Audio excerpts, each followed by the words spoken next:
Today I figure I'd give you guys a ranking of the Friday the 13th franchise from worst to best. There are currently 12 films in this franchise. Hopefully one day we'll have 13 films. The legal issue with the films has been resolved, thankfully. I don't know exactly what the future of this series holds, but hopefully one day we can have 13 Friday the 13th films. So without further ado, I'm going to give you my list from worst to best. In 12th place, we have 2009's Friday the 13th, the remake. Although more of a reimagining of the first 4 or so films, it's just not that good in my opinion. It has some really annoying characters in it. The plot is just pretty much what you've already seen before, which is not necessarily a problem with these kind of films. But yeah, it's really uninspired. All the characters are annoying. You just want them all to die, which some people might think is a positive, but for me, I actually like to enjoy the cast. And in this film, I'm just watching the clock, waiting for it to end because, my god, these people are insufferable. They're just douchey, for lack of a better term. Jason is very good in the film, played by Derek Mears. But apart from that, it's a skip for me. Coming in at number 11 is 2002's Jason X. While this film is, well, not good, it is a guilty pleasure. It's so bad, it's kind of good. It's what happens when you run out of ideas. That's what this film is. Let's take Friday the 13th and put it in outer space. Is it stupid? Oh, you bet your ass it is. But it's fun. It's also the final time that Kane Hodder, a fan favorite of the series, played Jason. He does a good job here, and some of the kills are actually really good. But apart from that, only watch if you're a hardcore fan. Up next, number 10, we have 1993's Jason Goes to Hell. This film is insane. This is also what happens when you run out of ideas. The 9th installment in the Friday the 13th franchise sees Jason body hopping this time, possessing other people and, well, wreaking havoc. The unrated version of this film has some really intense kills, but apart from that, there's not much going on for the film, but I do give him credit for trying something different, albeit misguided. Up next, we have 1989's Friday the 13th, Part 8, Jason Takes a Boat, also known as Jason Takes Manhattan. While this is a relatively fun film, it doesn't really live up to the title. Jason's mostly on a boat throughout the film, and it only actually picks up when it gets to Manhattan in the last 20 or so minutes of the film. The boat setting is still neat, and Kane Hodder's still doing a good job as Jason, but a relatively forgettable entry. In 8th place, we have 2003's Freddy vs. Jason. I love the concept of this film. The execution, not so much. This is the final time Robert Englund would play the character of Freddy Krueger, and he does a good job. Unfortunately, Ken Kirzinger replaces Kane Hodder as Jason in the film, and he is the worst Jason. Brings nothing new to the role, walks around like Frankenstein. It was just a very poor casting choice on their part. The acting is also a bit subpar by most of the crew, but the fight at the end is pretty fun. So, if you like crazy movies, check it out. Coming in at number 7 is 1988's Friday the 13th, Part 7, The New Blood. Unfortunately, this film was butchered by the MPAA.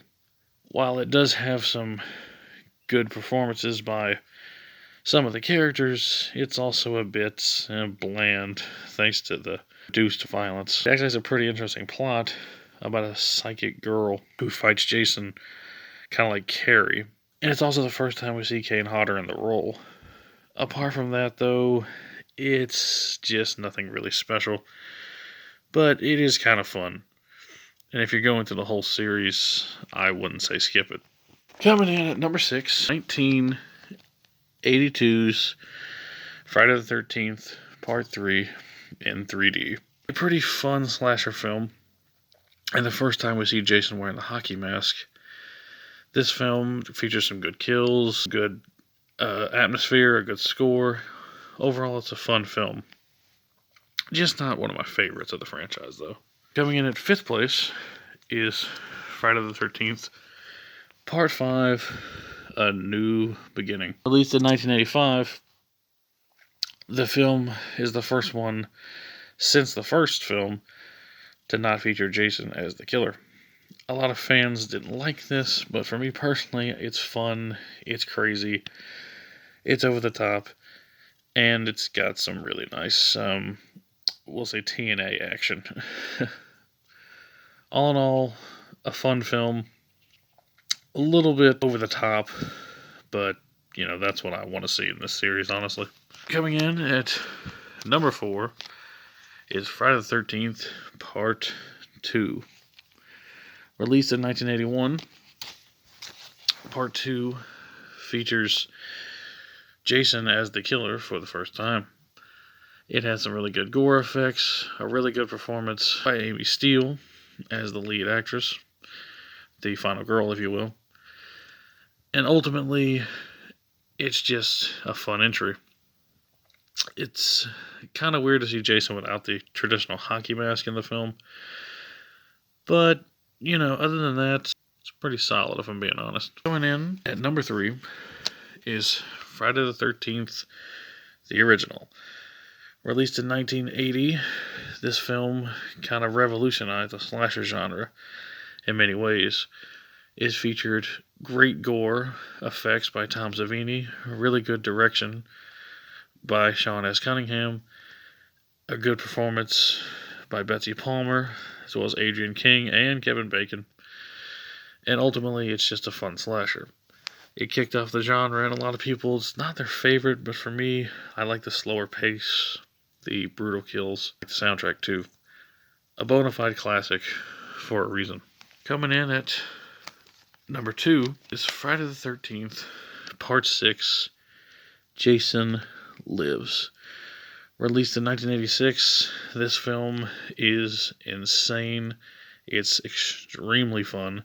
It's the first time we get an undead Jason Voorhees, and an amazing soundtrack featuring songs from Alice Cooper. If you want a fun time, this is the Friday the 13th film to watch. It's got great gore, really good kills, good performances, likable characters, which is something you don't see in a lot of modern day horror films, and a great Jason performance. There's really nothing not to like about this film, and I'd probably say it's the most fun of the franchise, but it's not my favorite. My favorite would have to be 1984's Friday the 13th, The Final Chapter. If the series had ended here, I would not have been mad. It is a really, really solid entry. Featuring Tommy Jarvis for the first time, played by Corey Feldman, this film has a family fighting off Jason, as well as some teens on the other side of the lake getting killed. It's everything you want in a Friday the 13th film. Awesome kills, really good soundtrack, really great direction, an amazing Jason performance by, I believe, Ted White. Just everything about the film is fun, it's entertaining, and it's the most well-made Jason film. It has everything you'd want and more in a Friday the 13th film, and it's probably my favorite of the whole franchise.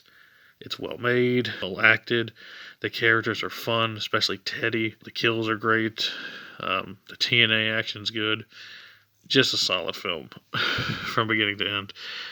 If I could recommend just one film to see if someone would like this franchise, I would tell them to watch The Final Chapter. Well, that's my ranking. You want a fun slasher series to watch? I definitely recommend this series. If you want to have a good time, films are on Blu-ray, and get the 8-movie set if you just want a starter pack for your collection. All in all, I hope they make a 13th one day, and I do love this franchise. Hopefully we'll see continued adventures of Jason in the future. If you like the video, let me know. Leave your list down below, and peace out.